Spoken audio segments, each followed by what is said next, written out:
Nomthandi wenwalisana ukuthi ubembetho okungaphakathi ubekho ngokwazi wena onkonzo ilukhuleko kanye usasimele thina sitaka zakho kuko konke ukulwa kwetshaka zethu siza sithi siqinisile isithemba ekuhlelweni kwakho nje singoyika amandla abo basuba beyikuthi ngenxa yamandla kaYesu Kristu Nkosi yethu.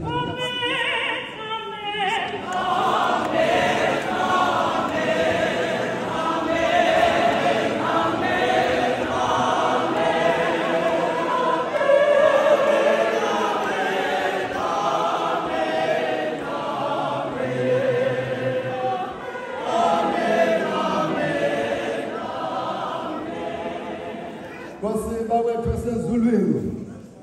Thixo namandla omnaphakade osilondolozileyo kwathi kwasanga le mini yanamhla uze silondoloze ngayo ngamandla akho amakhulu usiphe basithi ngale mini singawe esonweni sithi kanjalo singangena ezikhosini sithi zonke izenzo zethu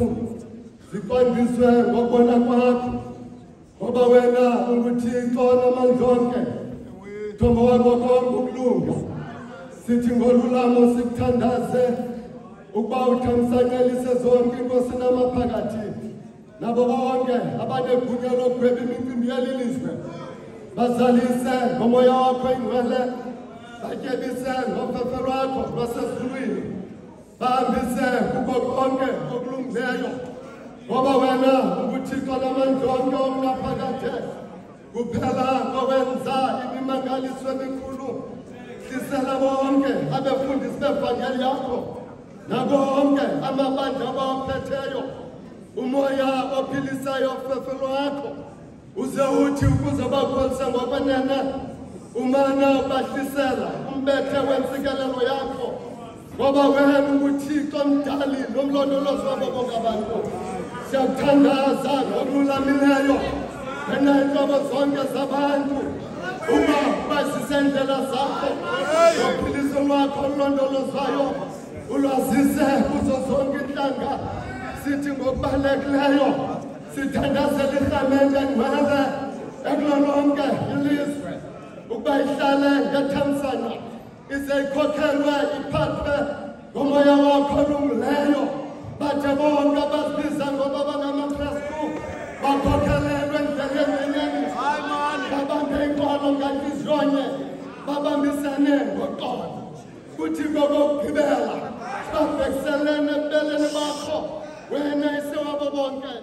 abo babandezelwe ezindaweni ezithile emiphefumulweni emizinjeni nasekuhlaleni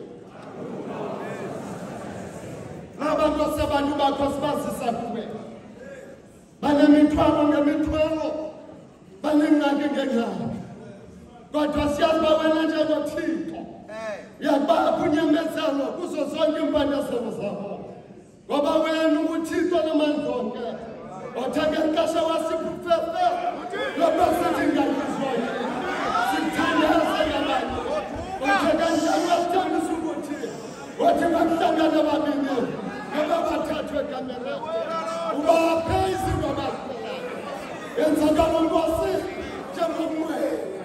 nokuthandaza kwethu thina sicaka zakho njengoba kusifanele siphephele